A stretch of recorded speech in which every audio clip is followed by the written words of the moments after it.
இவர்களெல்லாம் நினைத்துக் கொண்டிருக்கிறார்கள் விவசாய சின்னத்திற்காகத்தான் எனக்கு ஓட்டு போட்டார்கள் என்று. எல்லோரும் சேர்ந்து என்னை மிகப்பெரிய தலைவராக்க பாடுபட்டுக் கொண்டிருக்கிறார்கள் என் உடன் பிறந்தார்களே. இப்ப பாருங்க, திமுக அறிவிச்சிருச்சு, அதுல ஒரு கிறிஸ்தவர் இஸ்லாமியர் கூட இடம் இல்லைன்னு இப்ப ஒரு தர்க்கம் நடக்குது, சண்டை நடக்குது. அதுல ஒரு நாடார் கூட இடம் இல்லைன்னு சண்டை நடக்குது. ஆனால் இவன் கனிமொழியில் நாடார்னு சொல்லிட்டே இருக்கான். அதையும் ஒரு கூட்டம் நம்பிக்கிட்டே இருக்கு. இப்படி ஒரு குடும்பட்ட கூட்டத்தில் நாம ஏன் பிறந்தோம்னு நமக்கும் தெரிய மாட்டேங்குது. கந்தக துகள்களை சுவாசிக்கிறீர்கள், நீங்கள் நீரை அருந்துகிறீர்கள், நஞ்சை குடிக்கிறீர்கள். நீங்கள் உண்ணும் உணவெல்லாம் விஷம், நஞ்சு. 100 மரண செய்தி கேட்டால் என் உடன் பிறந்தார்களே 90 பேர் புற்றுநோய். எப்படி வருது? எங்கிருந்து வருது? பல் ஈர்களுக்குள் புற்று அப்படின்னா பேஸ்ட், நஞ்சர். நம்ம சின்ன எண்ணம்ங்கிறது என்னங்கிறத நீங்கள் நாம் தமிழர் பிள்ளைகள் களத்தில் நிற்க போற நீங்கள் எதிர்பார்ப்பதை விட நமக்கு வாக்கு செலுத்த இருக்கிற மக்கள் எதிர்பார்ப்பது என்னதான் அவன் சின்னம். காலம் நமக்கு அளித்த கையிருப்பு, தமிழ் பகை முடிக்க வந்த பெருநெருப்பு, 12 கோடி தமிழ் தேசிய இனத்தின் ஒற்றை நம்பிக்கை, தலைவர் தந்த தமிழ் கோடை அருமையானன் செந்தமன் சீமான் உங்களோடு.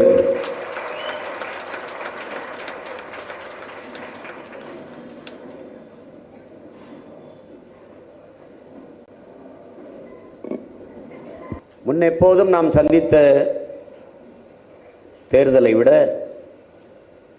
இந்த தேர்தலில் கடும் நெருக்கடிக்கும் அழுத்தத்திற்கும் நாம் ஆளாகி நிற்பதை நீங்கள் அறிவீர்கள். அவர்கள் நம்மிடமிருந்து நம் சின்னத்தை எடுக்கலாம், ஆனால் நாம் சுமந்து இருக்கிற எண்ணத்தை ஒருபோதும் எவராலும் எடுக்க முடியாது என்பதை என் தம்பி தங்கைகளும் புரிந்து கொள்ள வேண்டும். அதே போல நம்முடைய மக்களுக்கும் தெரியும், இந்த நாட்டில் ஒரு நல்ல அரசியல் உருவாக வேண்டும், தூய ஆட்சி மலர வேண்டும் என்பது எல்லாருடைய கனவுமாக இருக்கிறது. சகித்துக் கொள்ள முடியாத ஊழல், லஞ்சம், தீர்க்க முடியாத வறுமை, ஏழ்மை, பசி, பட்டினி, துன்ப துயரங்கள், அடக்குமுறை, ஒடுக்குமுறை, சாதிய இழிவு, தீண்டாமை, பாலியல் வன்கொடுமை, மதுமத போதை, பெண்ணி அடிமைத்தனம், வளச்சுரண்டல், கொள்ளை, எண்ணற்ற கொடுமைகள், இவற்றையெல்லாம் சரி செய்யலாம் என்று பாதிக்கப்பட்ட, பாதிப்புக்கு ஆளான அந்த கூட்டத்தில் இருந்து வருகிற நம்மை போன்ற பிள்ளைகள் எவ்வளவு நெருக்கடிக்கு ஆளாக வேண்டியிருக்கிறது என்பதை நீங்கள் அறிந்து கொள்ள வேண்டும். இவர்களெல்லாம் நினைத்துக் கொண்டிருக்கிறார்கள் விவசாய சின்னத்திற்காகத்தான் எனக்கு ஓட்டு போட்டார்கள் என்று. எல்லோரும் சேர்ந்து என்னை மிகப்பெரிய தலைவராக்க பாடுபட்டுக் கொண்டிருக்கிறார்கள் என் உடன் பிறந்தார்களே. இந்த தேர்தலில் என் மக்கள், என் சொந்தங்கள், என் உடன் பிறந்தவர்கள் நிரூபிப்பார்கள், நீ கொடுத்த சின்னத்திற்கல்ல, சீமானின் எண்ணத்திற்கு, அவன் முன்னெடுக்கிற அரசியல் கோட்பாடுகளுக்கும், அவன் கத்தி கத்தி கற்பித்த தத்துவத்திற்கும் தான் வாக்கு என்பதை நிரூபிப்பார்கள். இந்த ஒரு பயணம் தான், இந்த ஒரு கட்டம் தான் ஆள் பள்ளத்தில் நாம் நிற்கிறோம். தாண்டிவிட்டால் சமதளத்தில் நம் பயணம் சரியாயிடும். 40 வேட்பாளர்கள். நீங்கள் வேட்பாளர்கள் என்ற எண்ணத்தை கைவிட வேண்டும். மற்ற அரசியல் கட்சிகள் போல தேர்தலில் போட்டியிடவில்லை. இது தேர்தல் மற்ற கட்சிகளுக்கு, நமக்கு இது புரட்சிகர அரசியல் போர்க்களம். நீங்கள் ஒவ்வொருவரும் வீர மிகுந்த புரட்சிகர அரசியலை, உண்மையும் நேர்மையுமான தூய அரசியலை கட்டமைக்க களத்தில் நிற்கிற தளபதிகள் என்பதை கவனத்தில் வைத்துக் கொள்ளணும். தமிழ்நாட்டிலே ஒரு கட்சி, அதுவும் மிகப்பெரிய கட்சி இருக்கின்றால் அது நாம் தமிழர் கட்சி மட்டும்தான்.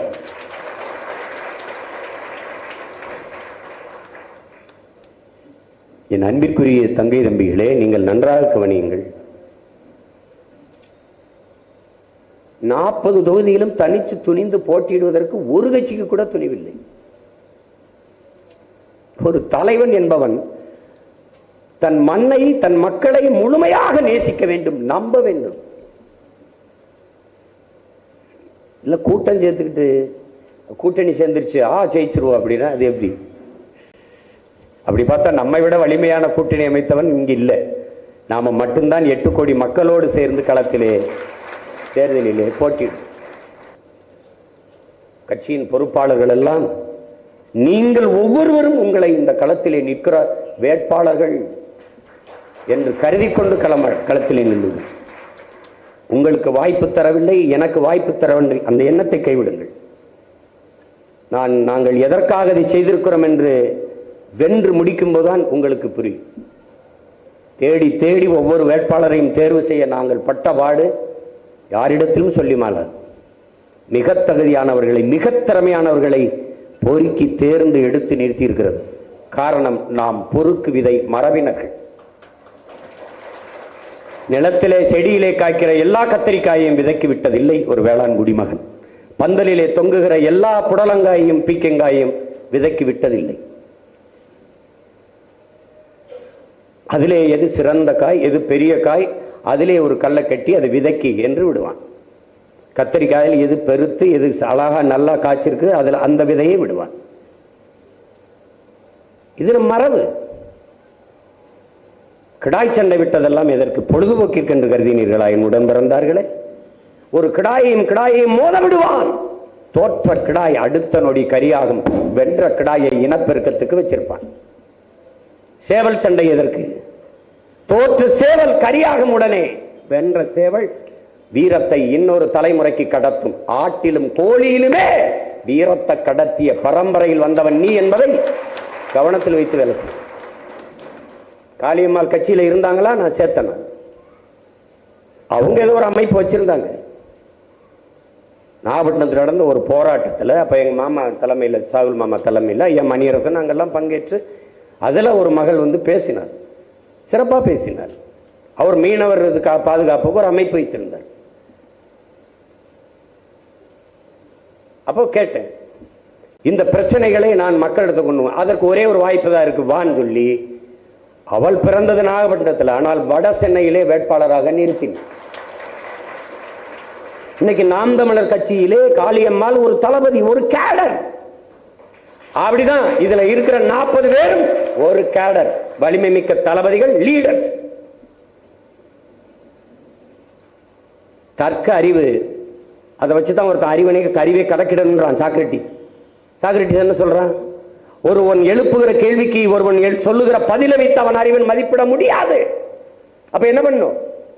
ஒருவன் ஒரு கேள்வி எழுப்புகிற போது இன்னொரு கேள்வியவே அதற்கு பதிலாக அவன் அளிக்கிறானோ அவன் தான்டா. அந்த கேள்வியிலே அவனுக்கு பதில் இருக்கணும், ஒரு கேள்வியாக இருக்கணும். அவனுக்கு அந்த தற்கறிவு இருக்கிறவன் தான்டா அறிவாளிங்கிறான். தர்க்க அறிவு இல்லாதவர் சிலரை நிறுத்தீர்களா, சிலரை திரும்ப பெற்றீர்களா? அதுக்கு நான் வருந்துறேன். எனக்கு இது பொழுதுபோக்கு இல்லை, உங்களுக்கு இது சாதாரணமா இருக்கலாம். எனக்கு அது அப்படி இல்லை. பல ஆயிரம் ஆண்டுகளாக என் இனமுன்னவர்கள் தூக்கி சுமந்து வந்த கனவு, அதை என் தலைவன் சுமந்து நின்றான். அவனுக்கு பின்னே வந்திருக்கிற அவன் பிள்ளை நான் என் தலைவனின் கனவையும் சேர்த்து சுமந்து நிற்கிறேன். இதை நீங்கள் புரிந்து கொள்ள வேண்டும். இங்கே வேண்டியவன் வேண்டாதவன் எவனும் எனக்கு கிடையாது. என்னோட ஒட்டி பிறந்தவனானாலும் என் லட்சியத்திற்கு எதிராக வந்தால் வெட்டி வீசுவனை ஒழிய அந்த தொங்கு சபையை தூக்கி திரு ஆள் கிடையாது. என்னை பெற்ற தாய் தந்தே வந்தாலும் என் லட்சியத்துக்கு எதிராக என் எதிரிதான். நீ சீட்டு கொடுக்கல, அங்கே போய் திட்டுறது, இங்க போய் திட்டுறது, கவலைப்படுற ஆளே இல்லையே. இது ஒண்ணு, இதுக்கு மதிப்பு இருக்கு. சுழியம் அதுக்கு மதிப்பு இல்லை. ஆனா அந்த 1க்கு 10 இருந்தா 10, 10க்கு இன்னொரு இந்த 10க்கு பக்கத்தில் இன்னொரு முட்டையை போட்டீங்கன்னா அது 100, அதுக்கு பக்கத்தில் போட்டீங்கன்னா 1000, அதுக்கு பக்கத்தில் போட்டா 10,000, அதுக்கு பக்கத்தில் போட்டா லட்சம். இப்படி போயிட்டு இருக்கு. இந்த 1க்கு பக்கத்தில் இந்த சைபர், இந்த சுழியத்தை, இந்த முட்டையை போட்டுக்கொண்டு போக போக போக போக மதிப்பு கூடிக்கொண்டே போகிறது. இந்த சுழிய நினைக்குது, இந்த முட்டை நினைக்குது, கூமுட்டை நினைக்குது. இந்த 1க்கு பக்கத்தில் இப்படி போகும்போது நமக்கு மதிப்பு கூடுது. இந்த முட்டை இந்த 1க்கு இந்த பக்கம் வந்துடணும்னு நினைக்குது. இந்த 1க்கு இந்த பக்கத்தில் புரியுது நினைக்கிறேன். இந்த 1 இருக்குல்ல, இந்த 1க்கு இந்த பக்கத்தில் இருக்கிற போது மதிப்பு கூடுது. இந்த பக்கத்தில் வரும்போது அது முட்டையாத்தான் இருக்கு. அது சுழியமா தான் இருக்கு. இப்படித்தான் நிறைய முட்டைகள் இங்க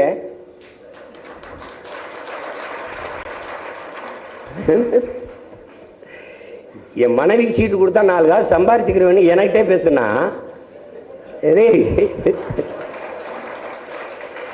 எனக்கு கொடுமை. எங்க அண்ணன் சொல்லுவார்ல பிரபண்ண, என்ன கொடுமை சரவணா இது அப்படி, அது மாதிரி இருக்கு.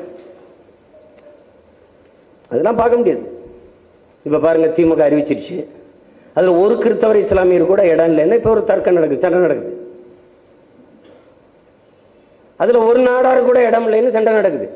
ஆனால் இவன் கனிமொழியை நாடார் நாடார்னு சொல்லிட்டே இருக்கான். அதையும் ஒரு கூட்டம் நம்பிக்கிட்டே இருக்கு. இப்படி ஒரு கூமட்ட கூட்டத்தில் நாம ஏன் பிறந்தோம்னு நமக்கும் தெரிய மாட்டேங்குது. ஒன்றும் இல்லை, இது உங்களுக்கு ஒரு தேர்வு, ஒரு தேர்வு, அந்த தேர்வு தான் பரிசு. நீங்க என்ன செய்யணும்?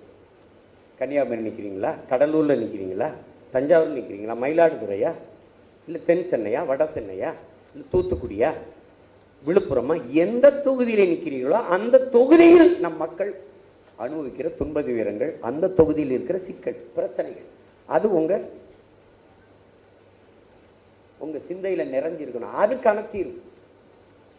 இந்த பிரச்சனைக்கு என்ன தீர்வு? நீங்கள் எழுப்ப வேண்டிய கேள்வி, இத்தனை ஆண்டுகள் புதிதாக இந்த கட்சி எதுவும் தேர்தலில் நிக்கல, புதிதாக வென்றியவர்களும் பதவிக்கு போறதில்லை, பல முறை அதிகாரத்தில் இருந்திருக்காங்க.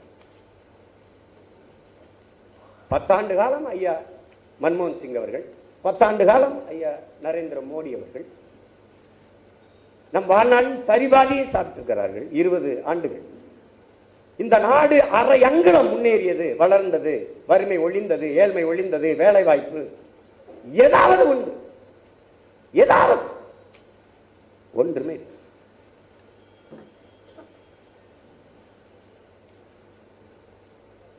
அப்போ இந்த கேள்வியை எழுப்புங்க. இவ்வளவு துயரங்களை, இவ்வளவு வறுமையை, இவ்வளவு ஏழ்மையை, இவ்வளவு கஷ்டத்தை நமக்கு தந்தவர்கள் யார்? இந்த தூத்துக்குடிய அணு, அணு ஸ்டெர்லைட். இந்த கட்சிகள் ஆட்சிகளுக்கு தெரியாம ஒருத்தவங்க அந்த அணுவில் வச்சு போயிட்டானா? இல்ல. கேரளாவுக்கு வர இருந்த அணுவை அங்கே எதிர்த்து போராடினார்கள் காங்கிரசும் கம்யூனிஸ்டும். நான் வெளிச்சத்தில் வாழ்வதை விடவும் உயிரோடு வாழ்வது முக்கியமானது என்று அணுவிலே எடுத்துட்டு போட்டாங்க. ஆனால் கொஞ்ச தூரம் தள்ளி அவன் இடிந்த கரையினை கொண்டு வந்து வைக்கிறான்.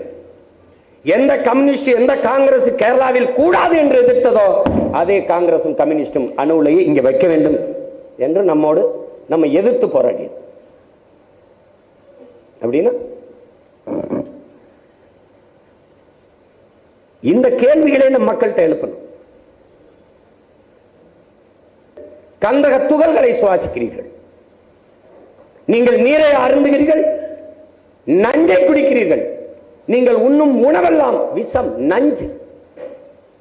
100 மரண செய்தி கேட்டால் என் உடன் பிறந்தார்களே 90 பேர் புற்றுநோய். எப்படி வருது? எங்கிருந்து வருது? பல் ஈர்களுக்குள் புற்று அப்படின்னா பேஸ்ட் நஞ்சா.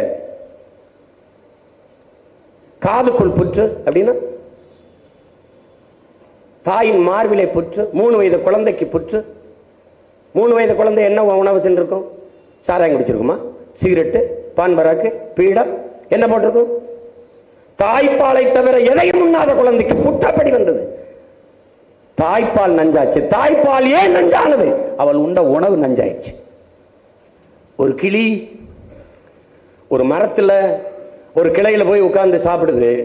நிறைய கனிகள், எல்லாமே தித்திப்பா இருக்கு, எல்லா கனிகளையும் சாப்பிடுது. அந்த கிளையை விட்டு அது நகரவே இல்லை. ஆனால் ஒரே ஒரு கனி கசப்பா இருக்கு. சாயின்னு துப்பிட்டு அடுத்த கிளைக்கு தாவிடுது. அந்த கிளையில் எல்லா கனிகளும் தித்திப்பா இருக்கு, சாப்பிடுது. அதுல ஒரே ஒரு கனி கசந்துருது, ஒரு பழம் கசந்துருது, துப்பிடுது. அடுத்த கிளைக்கு தாவுது. அங்கே நிறைய இனிப்பான கனிகள் எல்லாத்தையும் சாப்பிடுது. ஒரு கனி கசப்பு, கசக்குது, துப்பிடுது. அப்படியே கிளை விட்டு தாவி தாவி உச்சி கிளைக்கு போயிருது. அங்க போயிட்டு திரும்பி பார்க்குது, அதன் மேலே ஒரு பொன்னொளி வீசுது. கிளி தன்னை பார்க்குது, தங்க நிறமாக கிளி மாறிடுது. தங்க நிறமாக கிளி மாறிடுது. ஐயா இறையன்பு எழுதுகிறார், என் அன்பு உடன் பிறந்தார்களே, இந்த இடத்துல பத்தை தீட்டும் போது வைரத்திற்கும் வலிக்கும், அதை போல மனம் கசப்பையும் சுவைக்க கற்றுக்கொண்டால் தங்கம் போல ஜொலிக்கும் என்கிறார். நீங்க நமக்குள்ள ஏற்படுகிற சின்ன சின்ன பிரச்சனைகளே பிரச்சனையாக பார்த்தால் இனத்தின் பிரச்சனையை எப்படி தீர்ப்பீங்க? உங்கள் இனம் சுமந்து நிற்கிற பிரச்சனைகள் தான் உங்களுக்கு பிரச்சனை என்றால் நீங்கள் எதிர்கொள்கிற இந்த பிரச்சனை பிரச்சனையாவே படாது. இலக்கை பெரிதாக தீர்மானியுங்கள். நாம் ஏன் இவர்களோடு பெரிய பெரிய கட்சிகள் இருக்கட்டும், உலகில் வெல்ல முடியாத படை என்ற ஒன்றே இருந்ததில்லை என்கிறான் ஜோசப் ஸ்டாலின், ரஷ்ய அதிபர். நமக்காக தான் சொல்றான். அப்படிலாம் ஒண்ணும் கிடையாதுரா, அப்படிலாம் ஒண்ணும் கிடையாதுன்றான். முகலாய பேரரசு, பிரிட்டிஷ் சாம்ராஜ்யம், விஜயநகர பேரரசு, சேல சோழ பேரரசு எல்லாம் சரிஞ்சிருக்கிறது. இந்த திராவிட கட்சி குச்சி எல்லாம் நொறுக்கி போட முடியாதா? இதெல்லாம் ஒரு கோட்பாடா, கொள்கையா? ஒன்றும் கிடையாது. அரசு கட்சி ஆட்சி சாராயத்து நடக்குது, கட்சி போத பொருள் வித்தவன்ட்டையும் லாட்டரி வித்தவன்ட்டையும் காசு வாங்கி நடக்குது. இதுல என்ன இருக்குது? ஊழல், லஞ்சம், நேர்மை எல்லாம் பேசிட்டு 6680 கோடி இங்க இடி மோடியும் சேர்ந்து ஒரே வசூலை போட்டிருக்காங்க. ஏகப்பட்ட வசூல், எல்லா முதலாளிகள்கிட்ட வசூல், எல்லா கூட்டணிவு நிறுவனங்கள்கிட்ட கோடி கோடியா பணத்தை வாங்கி கொண்டு அப்புறம் இதுக்கு ஊழல் லஞ்சம் எல்லாம் நீங்க செய்ய போறீங்க? நம்பிக்கையோடு களத்தில் நில்லுங்க. அச்சம் தவிருங்க. முதல்ல அச்சத்தை கைவிடு, இல்லை லட்சியத்தை கைவிடுங்கிற தலைவர்.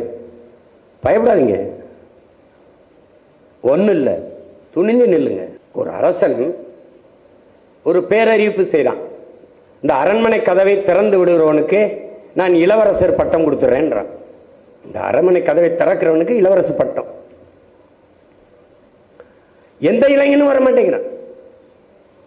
அவர் அடுத்ததுல என்ன சொல்லிடுறாருன்னா, அது திறக்க முடியல கை ரெண்டையும் வெட்டிடுவேன். திறக்கணும், தள்ளி திறக்கணும், உன்னால திறக்க முடியல கை ரெண்டையும் வெட்டிடுவேன். அவனு ஒருத்தர் வர மாட்டான். எதுக்குடா போய் திறக்க போயிட்டு கை ரெண்டையும் வெட்டிட்டான்னா என்னன்னு? அதுல ஒரு இளைஞன் நான் திறக்கிறேன்னு வர்றான். சரி, எல்லாம் பயங்க, ஏய் என்னப்பா திறக்க முடியல கையை வெட்டிடுவாங்கப்பா. போட்டும், கைதானே போகுது, உயிர் போகல. இல்ல நம்பிக்கையோட போய் கதவை திறக்கிறான், ஒண்ணுமே செய்யல, இப்படி தள்ளா திறந்துச்சு. காரணம் என்ன? எது ஒன்றையும் இழக்க தயாராக இல்லாதவன் பிரிதொன்றை அடைய முடியாது. இங்க துணிவு தான் முக்கியம். நீங்க சந்திரன்ல கால் வச்சது ஆம்சாங் படிக்கிறீங்க. ஆனா உண்மையிலேயே இறங்கி இருக்க வேண்டியவன் யூரி ககாரின் தான். அவனைத்தான் பயிற்சி கொடுத்து தயாரிக்குது. அவன் பெரிய கப்பற்படை வீரர். அவனை தயாரிக்கிறாங்க, பயங்கரமா தயாரிச்சு அவன் தான் இறங்குவான், சந்திர மண்டலத்தில் இறங்குவான், சந்திரன்ல இறங்குவான், நிலவிலே கால் வைப்பான்னு கீழர்கள் எல்லாம் கவனிச்சு பார்த்துக்கிட்டு இருக்கான். என் உடன் பிறந்தார்களே, இது உண்மையா பொய்யான்னு இல்லை, ஆனால் நமக்காக சொல்லப்பட்ட கதை என்றாலுமே நீங்க இது உள்வாங்கிக்கிறீங்க. இந்த போயிடுச்சு, யூரி ககாரின் தான் இறங்க போறான் நிலவுல, எல்லாம் எதுவும் இருக்கான். பக்கத்துல ஆம்ஸ்டாங் கோபைல் கூட துணைக்கு போனவர் தான் ஆம்ஸ்டாங். இவன் போய் அங்க போய் சேர்ந்த பிறகு ஜம்ப் அப்படின்னு கீழே இருந்து உத்தரவு வருது. அந்த ஒரு நொடி, அந்த நொடி யூரி ககாரின் தயங்கிறான், ஆம்ஸ்டாங் குதிச்சிடறான்.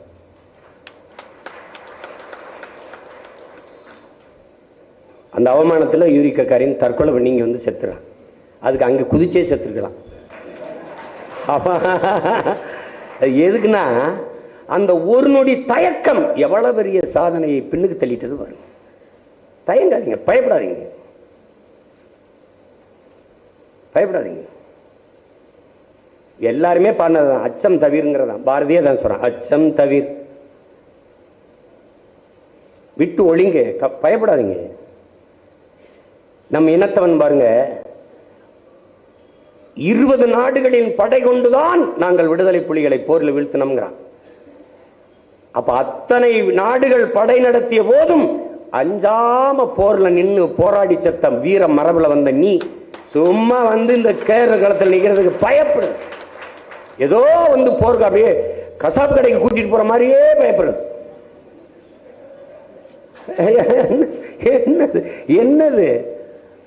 நீ பயந்து நின்றுவ.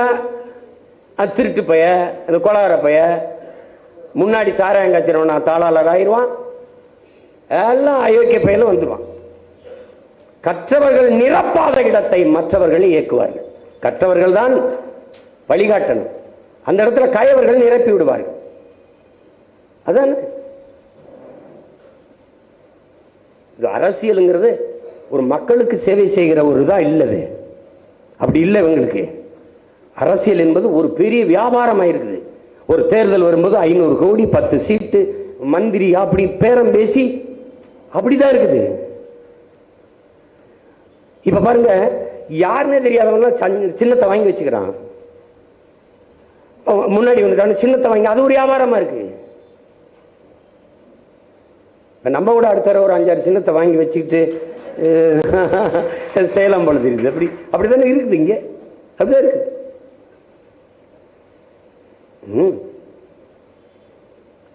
உற்சாகமா வேலை செய்யுங்க. 20 நாள் தான். 20 நாள் ஒரு தேர்வுக்கு நீங்க தயாராகி தேர்வு எழுதுறது போல எழுதுங்க. உங்க பகுதி, உங்க தொகுதியில மக்கள் சந்திக்கிற பிரச்சனைகளை மக்களுக்கு எடுத்து பேசுங்க. இந்த பிரச்சனைகளை தந்தது யார் என்று கேளுங்க.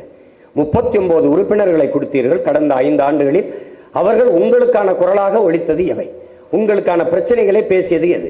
உங்களுக்கு இருந்த பிரச்சனைகளை தீர்த்தது எது? 10 ஆண்டுகளில் இவர்கள் செய்யாத நல்லதை பிஜேபி, 10 ஆண்டுகளில் செய்யாத காங்கிரஸ் செய்யாத நல்லதை அடுத்து வருகிற 5 ஆண்டுகளில் செய்வார்கள் என்று எப்படி நம்புகிறீர்கள்? அதனால் எளிய பிள்ளைகள், நாங்கள் அடிப்படை அமைப்பு அரசியல் மாற்றம் என்ற புரட்சிகர முழக்கத்தை முன்வைத்து இது மாற்றத்திற்கான எளிய மக்களின் புரட்சி என்று வருகிறோம். அடிப்படை அமைப்பு அரசியல் மாற்றம் என்றால் என்ன? அதனுடைய வரைவு புத்தகம் தருது. போகும்போது வெளியிட்டுருவோம், வாங்கி படிங்க. உங்களுக்கு தெரியும், நானே நேர பல மேடைகளில் பேசியிருக்கேன். இப்போ ஒரு சின்ன உதாரணம் சார். இப்போ அரசு பணியில் இருக்கிற ஒரு மருத்துவர் இந்த தேர்தலில் போட்டியிட முடியாது.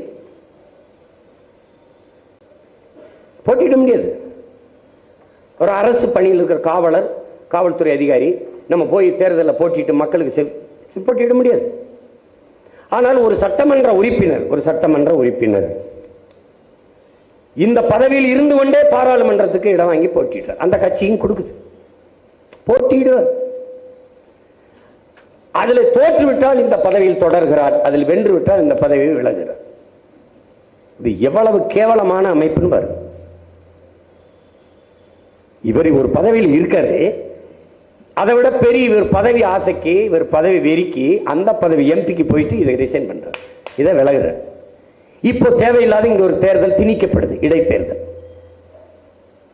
திணிக்கப்படுது. இந்த தேர்தலுக்கு எவ்வளவு செலவாகும்? இது யாரு காசு? அப்ப ஒண்ணு செய்யலாம், 2 வழி இருக்கு. ஒண்ணு என்ன செய்யலாம்னா, தேர்தல் நடத்தியே தீர வேண்டும் என்றால், இந்த பதவியில் இருந்து இந்த பதவிக்கு ஆசைப்பட்டு போனார்ல, அப்போ உங்களால் இந்த இடைத்தேர்தல் நடத்தப்படுது, நீங்க போனதுனால நடக்குது, இதுக்கு 50 கோடி செலவாகுது, இந்த 50 கோடியை நீங்கள் கட்டணும் அப்படின்னு ஒண்ணு கொண்டு வந்தா எப்படி இருக்கும்? இதுதான் அமைப்பு மாற்றம். அப்படி இல்லைன்னா ஒண்ணு என்ன செய்யணும் தெரியுமா? இப்ப நான் ஓட்டப்பந்தயத்தில் ஒலிம்பிக்ல ஓடுறேன், இந்த பென் ஜான்சன் இருக்கான, அவர் ஊக்க மருந்து சாப்பிட்றாரு, அவர் தகுதி நீக்கம் செஞ்சிடறாரு, செய்யப்பட்டுறாரு. முதலிடத்துல வந்தவர் போதை பொருள் உட்கொண்டதால, ஊக்க மருந்து சாப்பிட்டதால அவர் தகுதி நீக்கம் செய்யப்பட்டு அவர் வெளியேறுகிறார். அப்படி என்றால் 2வது இடத்துல வந்தவரே வெற்றியாளர் என்று கருதப்படுகிறார். அப்படின்னா நீ 1,30,000 வாக்கு வாங்கி வென்றிருந்த எம்எல்ஏ விலகிட்டாரு, அல்லது செத்துட்டாரு, அல்லது வேற பதவிக்கு போயிட்டாரு, ஏதோ பண்ணிட்டாருனாலும் இந்த 2வது இடத்துல வந்திருப்பான், 1,10,000 வாக்கு வாங்கியிருப்பான், 1,20,000 வாக்கு வாங்கியிருப்பான். அவனை வதித்து வாக்கு செலுத்திய மக்களுக்காக இந்த 2வதாக இருக்கிறவரே இடைக்கால 2 ஆண்டு பதவிக்கு 2 ஆண்டு காலமும் சட்டமன்ற உறுப்பினராக இருப்பார் என்று அறிவிக்கிறேன். இதுக்கு பேர் என்ன? அடிப்படை அமைப்பு அரசியல் மாற்றம். இதுதான். இது ஒண்ணு சொல்றேன், அதுல நிறைய கொடுத்துருக்கு, அதை வாங்கி படிச்சு பேசுங்க. இதெல்லாம் நடக்கிறதாப்பாமா? எது ஒன்றும் சாத்தியத்திலிருந்து பிறப்பதில்லை என் உடன் பிறந்தார்களே, எது ஒன்றும் சாத்தியத்திலிருந்து பிறப்பதில்லை, தேவையில் இருந்தான் பிறக்கிறது. இது தேவையா தேவையில்லையா? அதான் நம்ம எழுப்புற கேள்வி. அதெல்லாம் நீங்க கடுமையாக பாடுபடுங்கள், உழையுங்கள். அப்படி ஒவ்வொன்றுக்கும் நம்ம கேள்வி வைக்கிறோம். ஒவ்வொன்றுக்கும் நீ கேஷ்லெஸ் எக்கனாமிக்ஸ் வந்துட்ட, அது மாதிரி சிம்பிள்ல செலக்ஷனுக்கு வாங்குறோம். இந்தியாவிலே நாம மட்டும்தான் கேட்கிறோம்.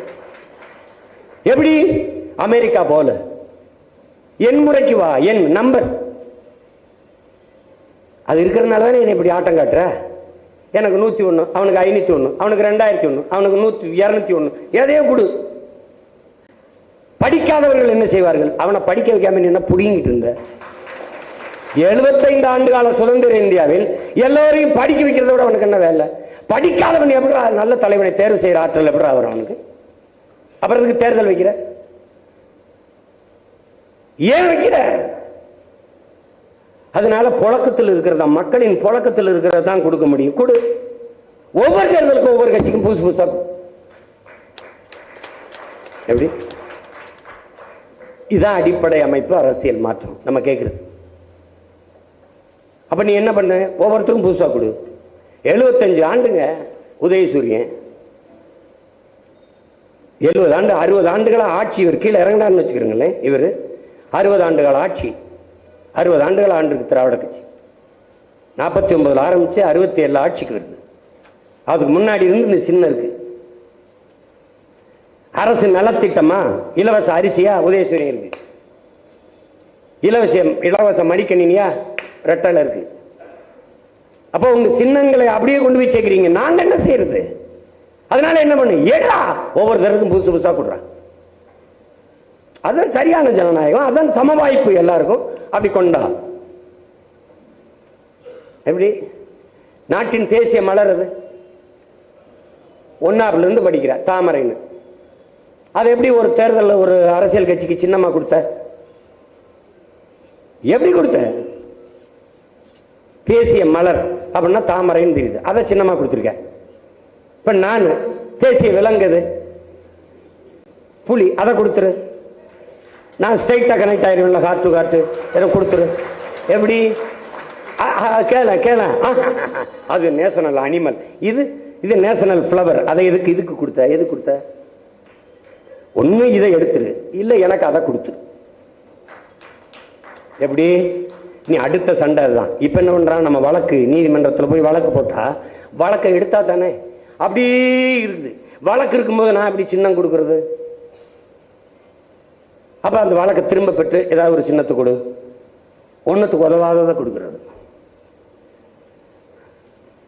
கடைசியா அவங்களுக்கு செருப்பை வச்சுதான் கெஜ்ரிவால் விளக்கமாறு நம்ம செருப்பு. என்ன பண்ணு? ஒரு இதா இருக்கு பாருங்க. செருப்பு கொடுத்தாலும் செருப்பு, இதில் கட்டாயமாக வாக்கு செலுத்த வேண்டியது நம்ம ஒருவருடைய பொறுப்பு அப்படின்னு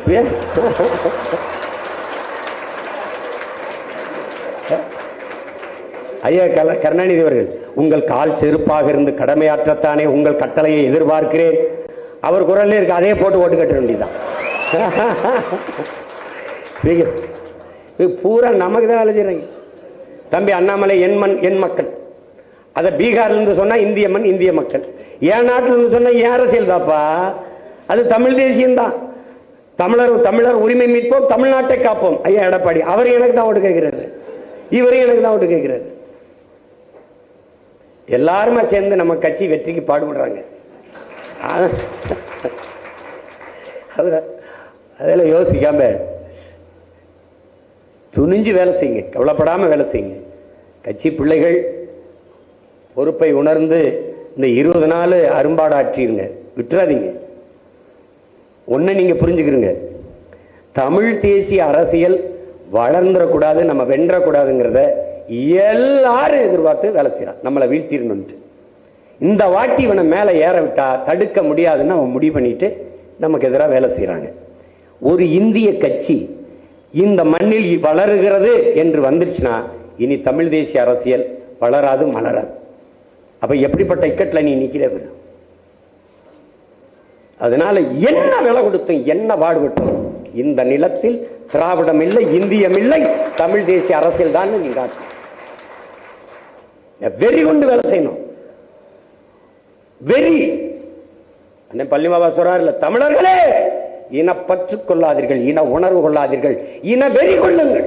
இல்லை என்றால் நீங்கள் ஆளப்படுவீர்கள், ஒருபோதும் ஆள மாட்டீர்கள். நீங்க ஆளணும்னா வெறி கொண்டு வேலை செய்யும். அவன் சொல்லுவான், எனவே ஆமா ஆமா நான் யார் என்று சொல்வதே இனவெறின திரும்ப திரும்ப சொல்லு. நான் தமிழன் சொல்லு, ஆமா நீ இனவெறி, ஆமா நான் தமிழன். அது என் அடையாளம், எது என் முகம், என் முகவரி. அத பெருமையா சொல்லு, பெருமையா சொல்லு. நாம் செய்வது இன உரிமை அரசியல். நம்மை இனவெறி என்று பார்ப்பவன் தான் இனவெறியன். அவன் ஏதோ ஒரு இனத்துக்கு வெறியன். சமரசம் இல்லாம சண்டை செய்யுங்க. நம்மளால முடியாதா? தமிழ்நாட்டில் 3வது பெரிய கட்சி நம்ம தான். 7 விழுக்காடு, பல கோடி, பல 100 கோடிகள், 500 கோடி, 1000 கோடின்னு பேரம் பேசி வாங்கிட்டு 10 சீட்டு 15 சீட்டுன்னு வாங்கி போக முடியாதா? போகலாம். அதுக்கப்புறம் நாளை பிறக்கிற தலைமுறை நம் புதைகுழி தேடி வந்து காரி துப்பு. எல்லாரும் பேசினதான் இவனும் பேசினான். இந்த பண்ணியும் போய் பீதின்றுச்சும்பா.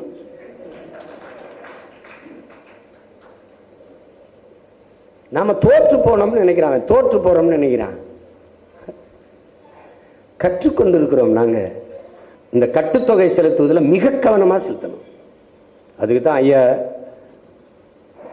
நீதிபதி அவர்களை வச்சு ஒரு முறை எல்லாம் பல வழக்கறிஞர்கள் பார்க்குறாங்க. அதுக்கு மேலே அவரை வச்சு சரி பார்க்கறது. ஏன்னா நீங்கள் பார்த்தீங்க, இங்கே புள்ளி வைக்கல கமா வைக்கலைன்னு நிராகரிப்பான். அவள் காலி பண்ண முடிவு பண்ணிட்டு அப்புறம் என்ன நம்மளை செய்ய வேண்டியதானே. அதனால நீங்கள் ரொம்ப கவனமாக இருங்க, ரொம்ப கவனமாக இருங்க. ஒரு மனுவுக்கு 3 மனு போடுங்க. சரிபார்த்து செலுத்துங்க. மாற்று வேட்பாளர் செலுத்துறது 4 மனு போட்டுங்க.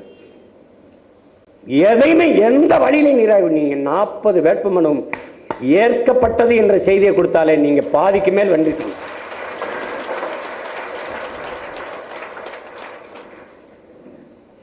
நம்ம சின்ன எண்ணம்ங்கிறது என்னங்கிறத நீங்கள் நாம் தமிழர் பிள்ளைகள் களத்தில் நிற்க போற நீங்கள் எதிர்பார்ப்பதை விட நமக்கு வாக்கு செலுத்த இருக்கிற மக்கள் எதிர்பார்ப்பது என்னதான் அவன் சின்னம். இப்ப தெரியுதா நீங்க எவ்வளவு பெரிய ஆளுன்னு? உங்களோட அவன் சண்டை போட முடியல, ஒரு ஆளை சமாளிக்க முடியல. 4 துணியில 4 பெட்டியில் 4 துணியை வச்சுட்டு போனேன். என்னை கைது பண்ணி நீ திருப்பி அனுப்புனான். பயம். பாஸ்போர்ட்டை பரிசு வச்சுக்கிட்டு தரமாட்டேங்கிறான்.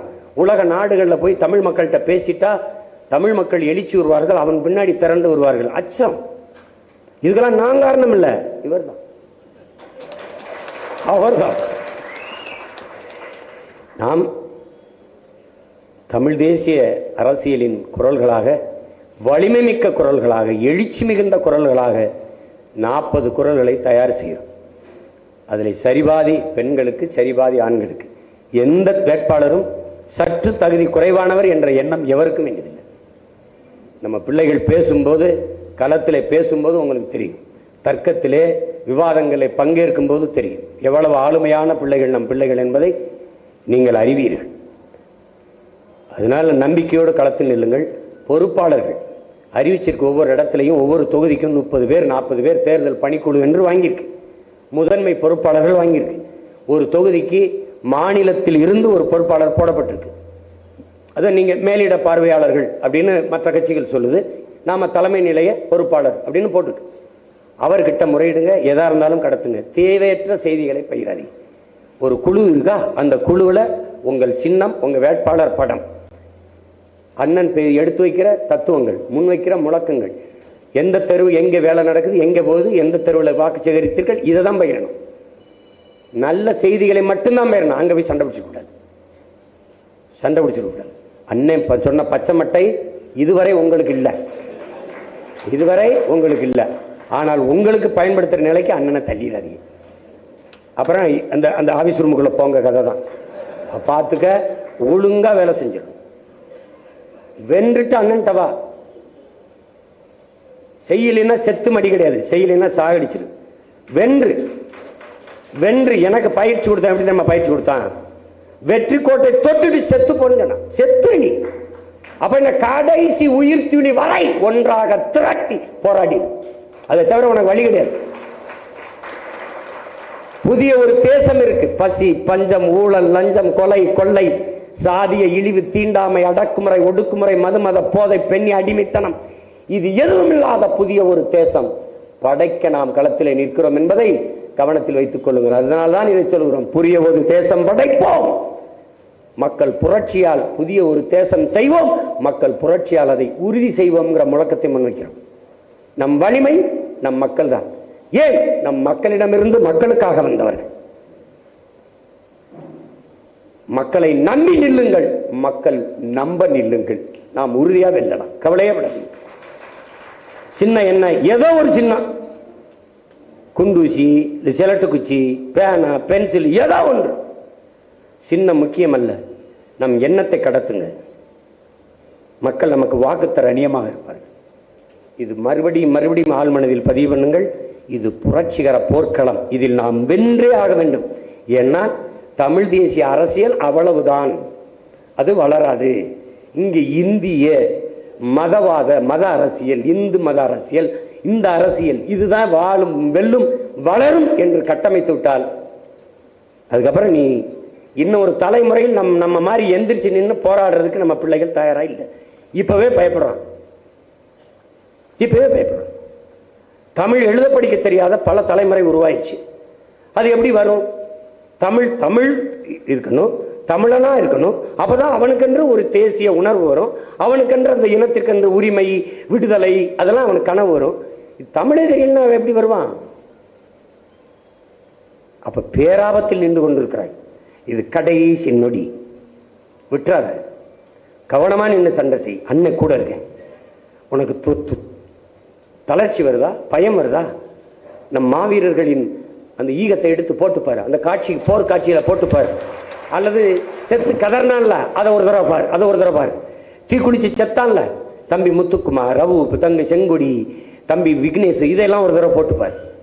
உயிரையே கொடுத்தவனுக்கு முன்பு நீ ஒண்ணு இல்லை, ஒரு உணர்வைத்தான் கொடுத்து ஒன்னா நிக்கிற. நில்லு, தைரியமா நில்லுங்க, துணிஞ்சு நில்லுங்க. என் அன்பிற்குரிய பிள்ளைகளே, கூட்டத்தோடு நிற்பதற்கு எவனுக்கும் துணிவு தேவையில்லை, தனித்து நிற்பதற்குத்தான் துணிவும் மாபெரும் வீரமும் தேவைப்படுது.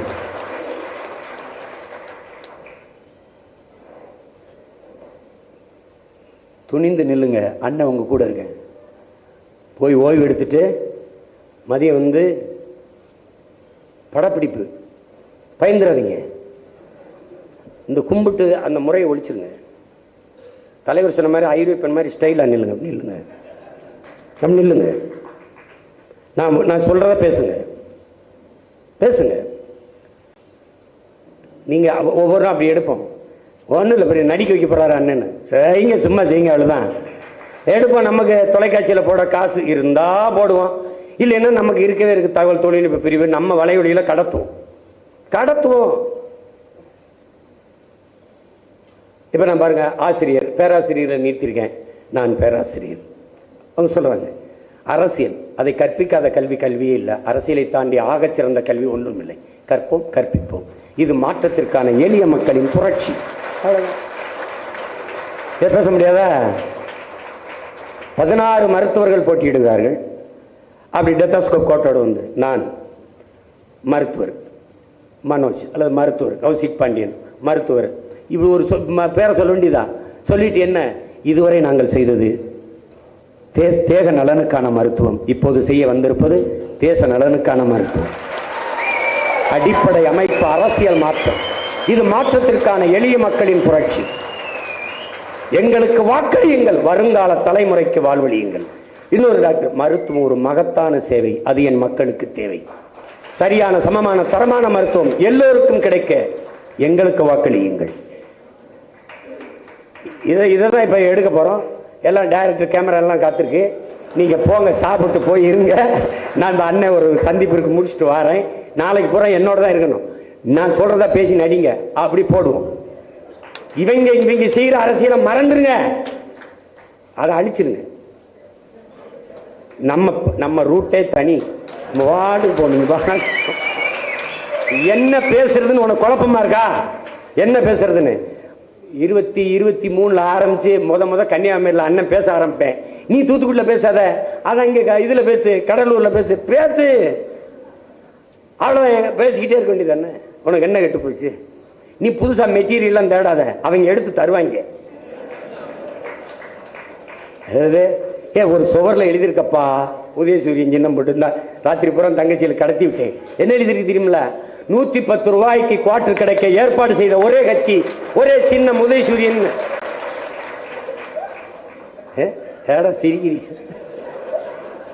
இதெல்லாம் விட சீரியஸா அவங்க நம்ப முடியுது. அண்ணே அண்ணே அண்ணே என்னண்ணே அண்ணே என்னண்ணே ஒன்றும் கண்டுக்காம இருக்க?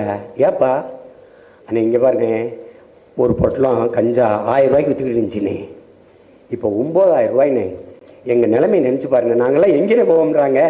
அதுக்கு என்னப்பா செய்யணும்? இதுக்கு ஒரு குரல் கொடுத்துக்கணே. அண்ணே நீ பேசினா தானே பயந்துட்டு குறைப்பாங்க. கஞ்சாவுக்கு இல்லாமடா நான் பேசணும்.